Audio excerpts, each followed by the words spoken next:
سورہ فیل. سورہ فیل کا تعارف. مقام نزول. سورہ فیل مکہ مکرمہ میں نازل ہوئی ہے. آیات، کلمات اور حروف کی تعداد.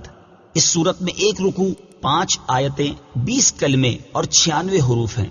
فیل نام رکھنے کی وجہ، عربی میں ہاتھی کو فیل کہتے ہیں اور اس سورت کی پہلی آیت میں ہاتھی والوں کا واقعہ بیان کیا گیا ہے. اس مناسبت سے اسے سورہ فیل کہتے ہیں. سورہ فیل کے مضامین.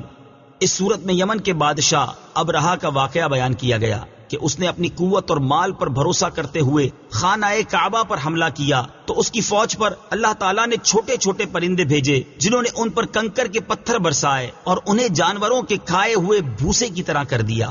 سورہ ہمزہ کے ساتھ مناسبت.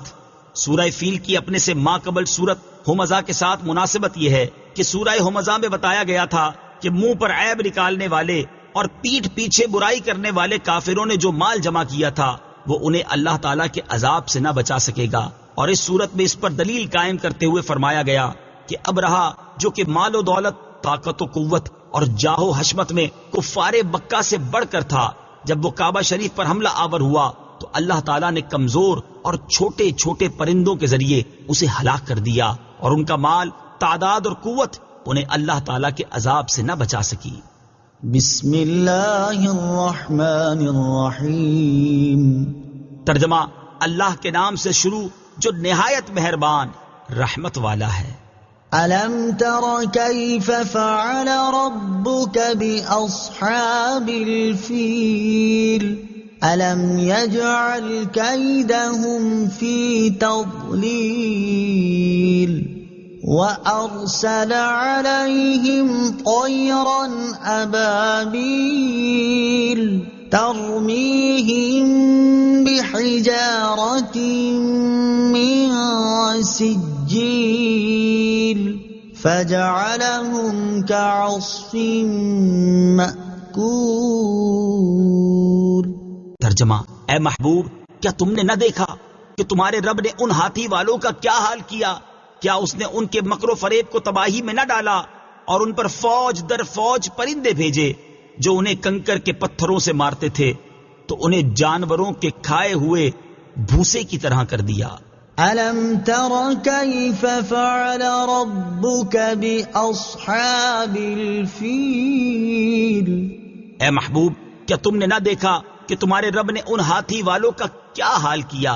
تفسیر صراط الجنان میں ہے اس صورت میں جو واقعہ بیان کیا گیا ہے اس کا خلاصہ یہ ہے کہ یمن اور حبشہ کے بادشاہ ابرہا نے جب حج کے موسم میں لوگوں کو بیت اللہ کا حج کرنے کی تیاری کرتے ہوئے دیکھا تو اس نے اس غرض سے صنعاء میں ایک کنیسہ عبادت خانہ بنایا کہ حج کرنے والے مکہ مکرمہ جانے کی بجائے یہیں آئیں اور اسی کنیسہ کا طواف کریں.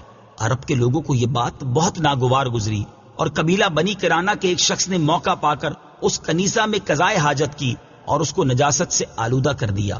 جب ابرہا کو یہ بات معلوم ہوئی تو اسے بہت پیش آیا اور اس نے قسم کھائی کہ وہ کعبہ معظمہ کو گرا دے گا.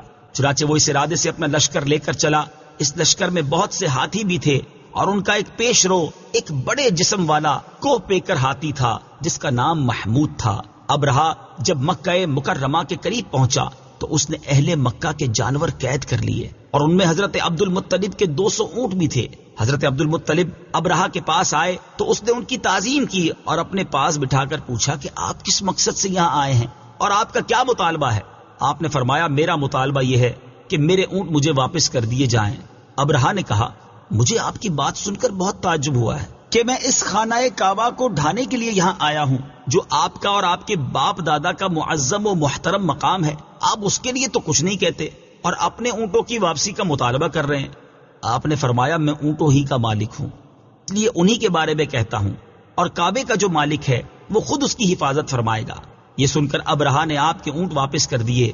حضرت عبد المطلب نے واپس آ کر قریش کو صورتحال سے آگاہ کیا اور انہیں مشورہ دیا کہ وہ پہاڑوں کی گھاٹیوں اور چوٹیوں میں پناہ گزین ہو جائیں. چنانچہ قریش نے ایسا ہی کیا اور حضرت عبد المطلب نے کعبے کے دروازے پر پہنچ کر بارگاہ الہی میں کعبے کی حفاظت کی دعا کی اور دعا سے فارغ ہو کر آپ بھی اپنی قوم کی طرف چلے گئے. ابرہا نے صبح تڑکے اپنے لشکر کو تیاری کا حکم دیا تو اس وقت محمود نامی ہاتھی کی حالت یہ تھی کہ جب اسے کسی اور طرف چلاتے تو چلتا تھا لیکن جب کعبے کی طرف اس کا رخ کرتے تو وہ بیٹھ جاتا تھا۔ اللہ تعالیٰ نے ابرہا کے لشکر پر سمندر کی جانب سے پرندوں کی فوجیں بھیجی، اور ان میں سے ہر پرندے کے پاس 3 کنکریاں تھیں، 2 دونوں پاؤں میں اور 1 چونچ میں تھی۔ وہ پرندے آئے اور کنکر کے پتھروں سے انہیں مارنے لگے، چنانچہ جس شخص پر وہ پرندہ سنگریزہ چھوڑتا تو وہ سنگریزہ اس کے خود کو توڑ کر سر سے نکلتا ہوا جسم کو چیر کر ہاتھی میں سے گزرتا ہوا زمین پر پہنچ جاتا، اور ہر سنگریزے پر اس شخص کا نام لکھا ہوا تھا جس سنگریزے سے اسے ہلاک کیا گیا۔ اس طرح ان پرندوں نے ابرہا کے لشکریوں کو جانوروں کے کھائے ہوئے بھوسے کی طرح کر دیا۔ جس سال یہ واقعہ رونما ہوا اسی سال سرکار دو عالم صلی اللہ تعالی علیہ وآلہ وسلم کی ولادت ہوئی۔